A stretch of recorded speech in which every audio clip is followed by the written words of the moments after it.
curves.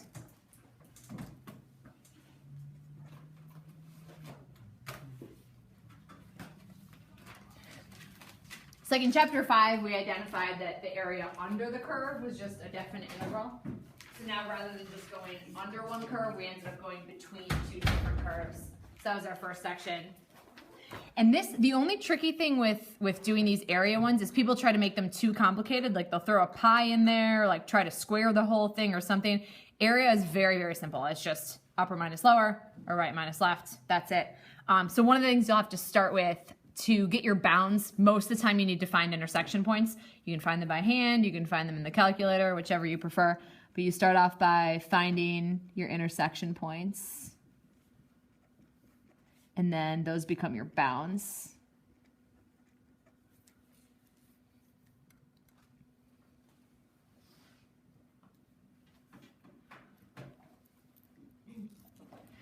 So we have two different formulas. If it's in terms of x, we do the integral from a to b, and like I said, it's just upper minus lower. There's no coefficient out front. It's not quantity squared or anything like that. Just whatever your upper function is, and then minus whatever your lower function is. Or if you're doing things in terms of y, we would do the integral from c to d, and then y would be right minus left instead of upper minus lower.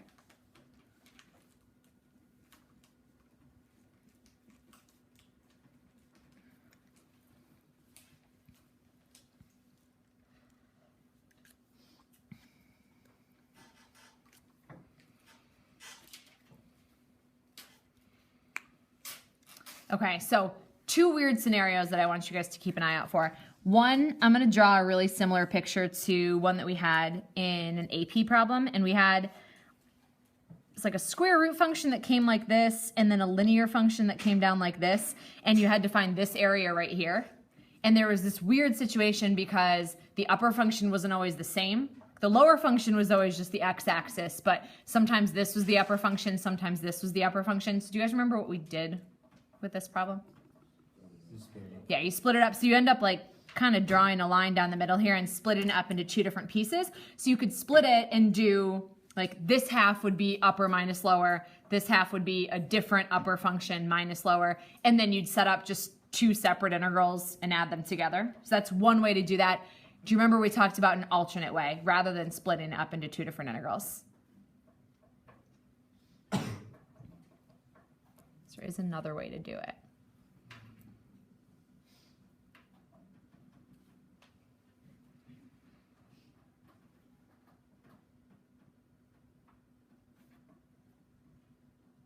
No? Okay. If we leave it in terms of x, this is the only way to do it. Which means our alternate method would be what? Put it in terms of y, because we could do right minus left. So see how the same function is always on the right? Same function is always on the left. So if we did change it in terms of y, then right minus left, this linear piece is always the function on the right. This square root piece is always the function on the left. So two different options right here. You could set up two integrals, kind of split it down the middle. Or your second option would be to change it in terms of y. So either way, it's not going to be just as straightforward as just upper minus lower, because either if you want to do upper minus lower, you have to split it up into two halves, where the upper function is going to change between the two halves. But at least in that case, you get to leave it in terms of x. Or if you change it to y, obviously the complicated part there is changing the variable, but you get to do just one integral if you do it that way. So whichever way seems less complicated to you, you could do either scenario there. The other thing to keep an eye out for, we had one like this in your notes. There was this like crisscross sort of thing that happened. Like we had there's a cubic function, let's say kind of like this, and then a parabola, you know, let's say something like that. So the area in between, like this was part of it, and then this was part of it. So you have these three different intersection points. Like you've got a point right here, point right here, point right here. So you do have to find that entire area. But what's weird about this? Do you guys remember seeing something like this in the notes?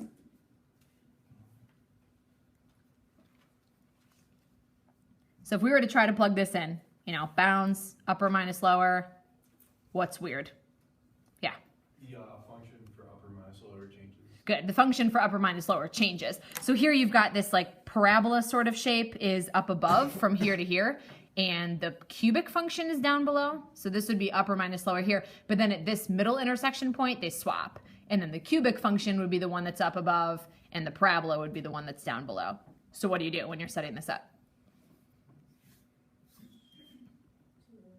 Two different integrals, yeah. So you'd have an integral, let's say, from a to b, where the parabola is the upper function, and then you'd have another one from, again, let's say b to c, where the cubic is the upper function, and then just add the two together. Okay, so this one you'd have to split up into two separate integrals. This way you wouldn't be able to switch it to y, because there wouldn't, there's no right or left function with that. So you'd keep it in terms of x, but you'd have to set up two different integrals because there's this crisscross happening between the upper bound and the lower bound. So yeah, keep an eye out for some sort of strange situation where you'd have to set up two integrals. Wink, wink. Just something to keep an eye out for tomorrow on your test. Okay. Questions on 6-1? Okay. Any area questions? Okay. 6-2, we had kind of a mix of different topics. On the first day, we talked about average value and the mean value theorem for integrals. And then on day 2, we did the cross sections and found their volume. So a bunch of different topics going on in this section.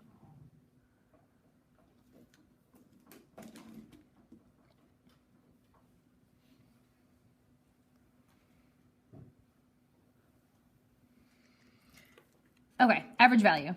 This is just a formula. So if you're asked to find the average value of f of x, that's that 1 over b minus a formula. So we should know how to use that.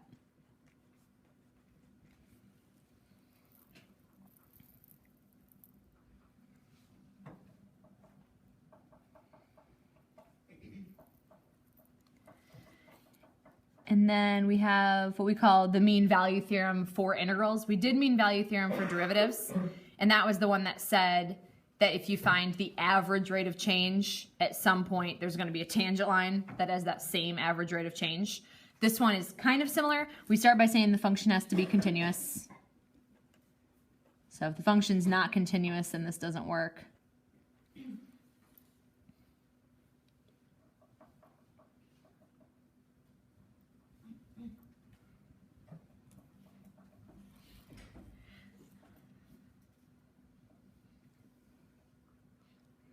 Okay, so mean value theorem says this. It says there is, let's say, an x equals c, so some x value. Saying some x value exists, we'll call it c. And it's going to be on the interval, so they mention that interval a to b. So it's saying there's some x value on the interval such that the function is equal to the average value at that point.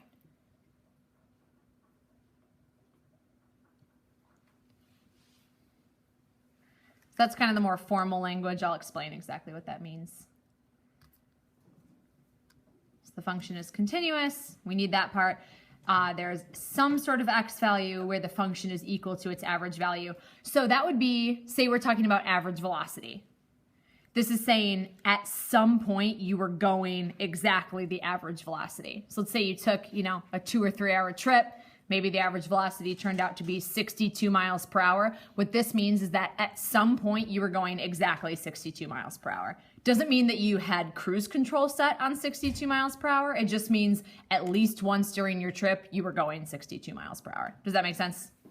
So it only works if it's continuous. It doesn't work in like a discrete situation. So a discrete situation would be, let's say your test scores, for instance. So let's say tomorrow the average on your test is an 88.2%. That does not mean that one of you got exactly 88.2% because it's not a continuous situation, it's a discrete situation. But the average value. So if you had a problem like this, what you would do is find the average value, which we would just, use this formula to do that. And then you just set the function equal to that average value. And at that point, it's just algebra. So say you find that the average value is 3.5, you just set the function equal to 3.5 and then do whatever algebra you need to do to solve for that. All right, so that was our first half of 6.2. Any questions on average value, mean value theorem? No? Okay. So then we add cross sections.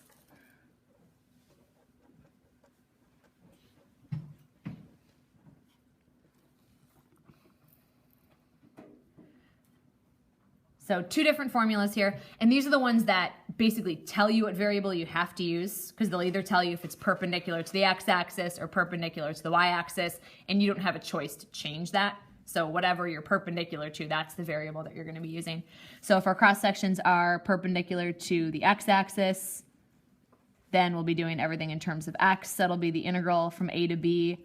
And then your integrand is just some area function, and I'll talk about what the options are for that area function.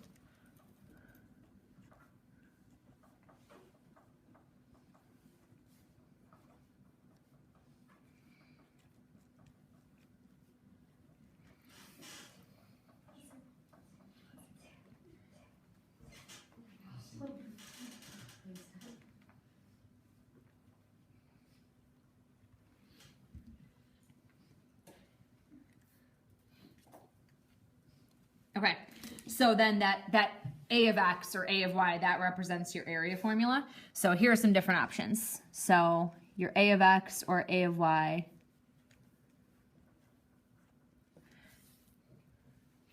So here are some of the more common ones that we saw. We saw a square.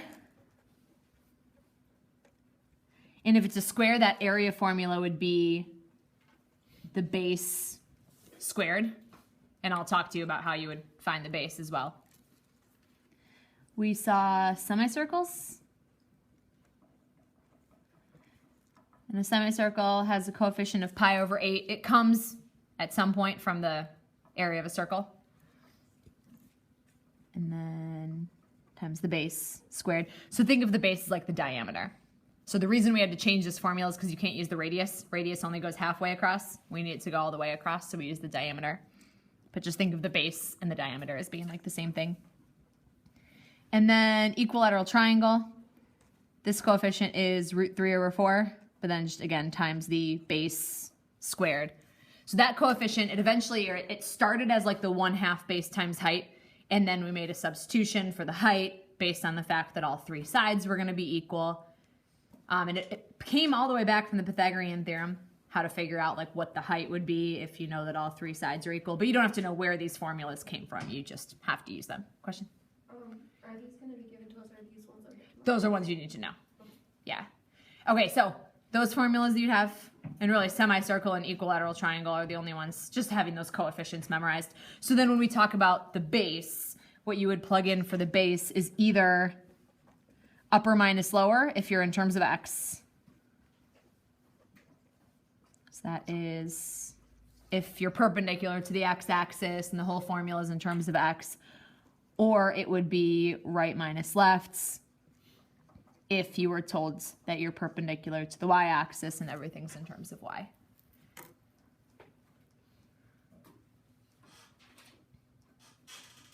So the information that they'll give you, they'll tell you what it's perpendicular to. That tells you what variable to use. They'll tell you what shape the cross section is, and that tells you which of these formulas to use right here. And then they will also tell you what the base is. So it could say like, you're sitting on the area between the square root of x and x over 3, which is the example that we had in the AP problems yesterday. So they would tell you what the base is, and that's what gets plugged in for base in one of these formulas right here, is either the upper minus lower or the right minus left.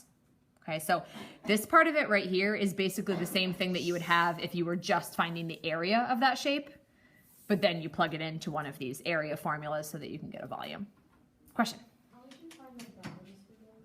The bounds are the same bounds that you would have up here. They're the intersection points.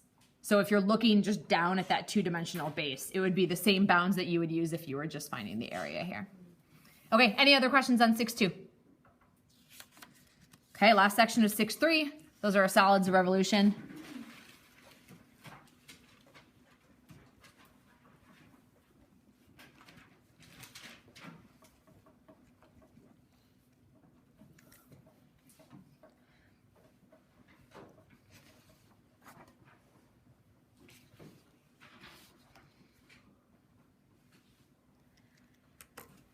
Okay, so these ones, same sort of idea. You're predetermined by what your axis would be. So if they tell you that you're revolving around a horizontal axis, you're forced to be in terms of x.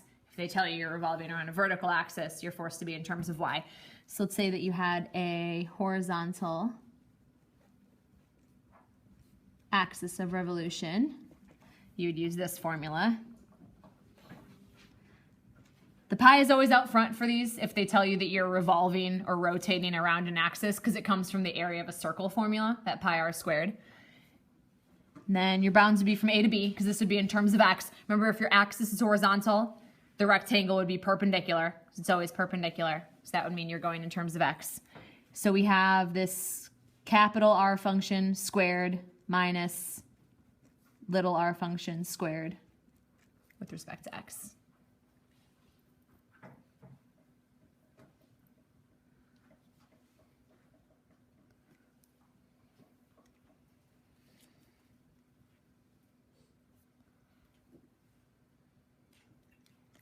And then if you have a vertical axis of revolution, so if they tell you it's the y-axis or some other x equals line, then you would do everything with respect to y. So still pi, that's part of your pi r squared formula. But then this would all be y stuff instead.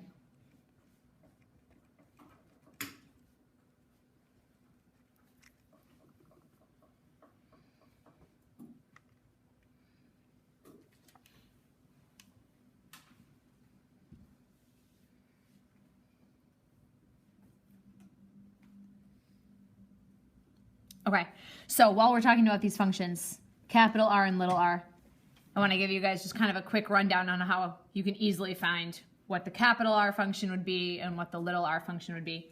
So capital R is always the distance from the outside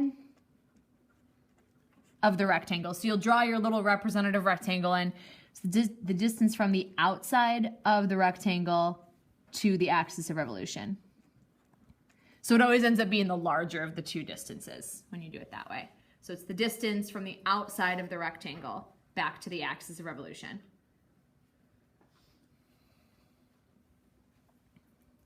And then little r would be the distance from the inside of that rectangle.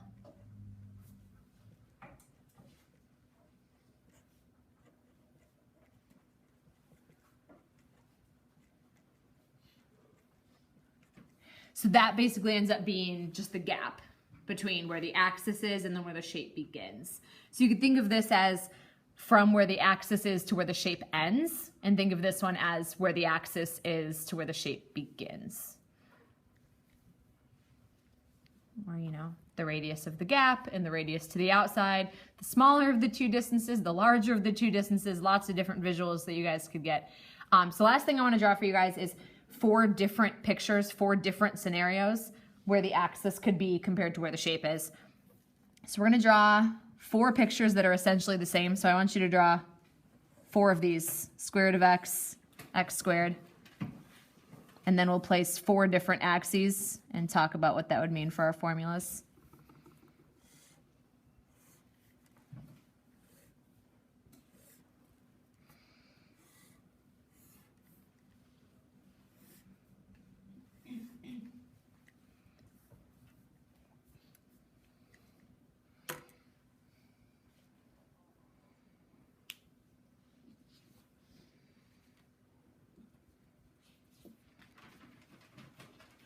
Okay, so 4 of the same shape, but I'm going to put the axis in 4 different places.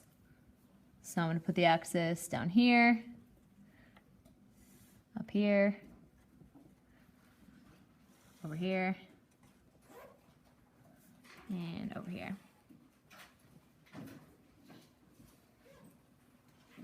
Okay, so 4 different placements for the axes, so that will change your entire formula. What r would be, what little r would be.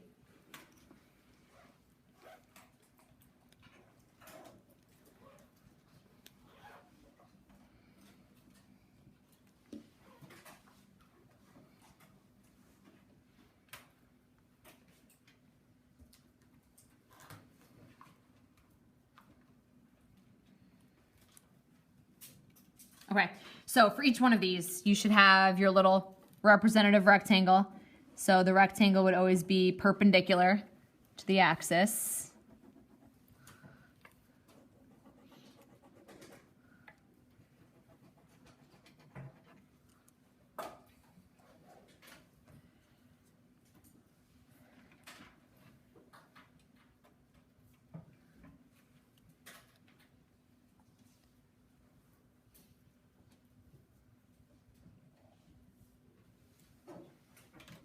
Okay, so what that means for us, these two axes are horizontal, which means the representative rectangles are vertical. So if the rectangles are vertical, in either one of these scenarios, you'd be doing everything in terms of x. Which means just the opposite. These ones, vertical axis, horizontal rectangle. In either one of these scenarios, you'd do the entire thing with respect to y.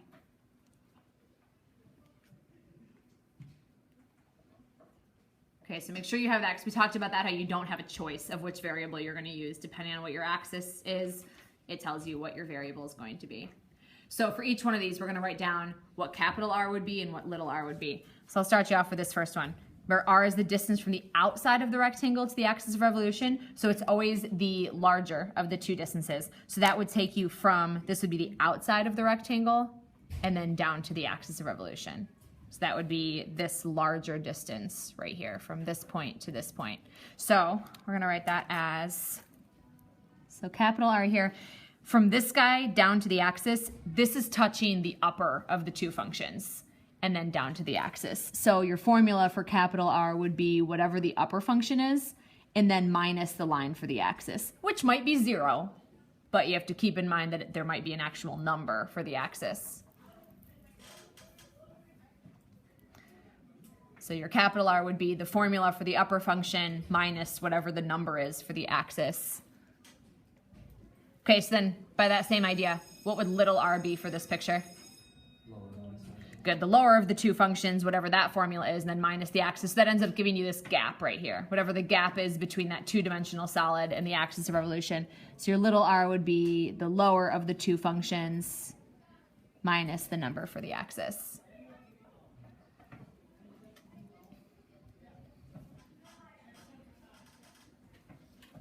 Okay, this is the most common scenario that you will see. Doing it in terms of x and having the axis below, and a lot of times that axis is just the x-axis, which would be y equals 0, and in that case the axis would just be 0. Write it or don't write it if it's 0, I don't care either way, just make sure you know that you are technically subtracting 0. So in this one, the capital R is again the larger of the two distances. So capital R, this would now be the outside of the shape to the axis. So how would we write this larger distance right here? Careful. We want to write axis minus the lower function just because the axis is the one above. Technically, if you mix those up, it won't change your formula because it's in parentheses squared anyway. But technically, we do whichever one's on top minus whichever one's on the bottom. So axis minus the lower function, that would be this distance right here, and that's the farther of the two distances. So then little r would be what? The axis minus the upper function, that's this distance right here, the gap.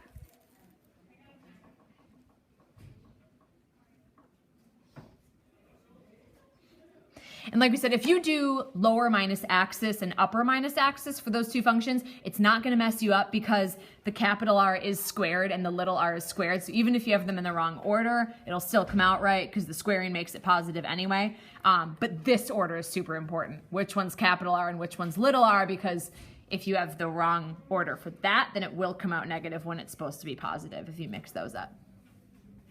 Okay, this one, in terms of y. Now, instead of upper and lower, y is always right and left for those two. So the capital R would be this larger distance right here. So how would we write that? Good, the function on the right minus the axis. Good. So this one, your capital R would be the formula for the function that's on the right, and then minus wherever your axis is, which again might just be 0. It might be the y-axis. And that means that this smaller distance right here is the function that's on the left minus the axis. The shorter of the two distances.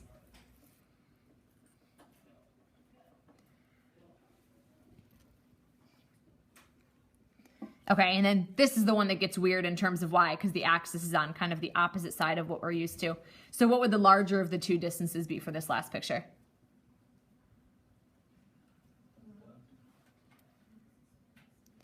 Good, the axis minus the one that's on the left. So that would give us this distance right here, which is the larger of the two. So the axis minus the function that's on the left.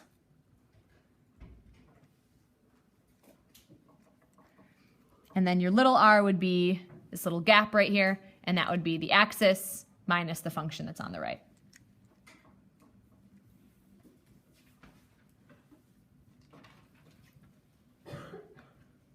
Okay, so 4 different ways to set these up. These are the specifics.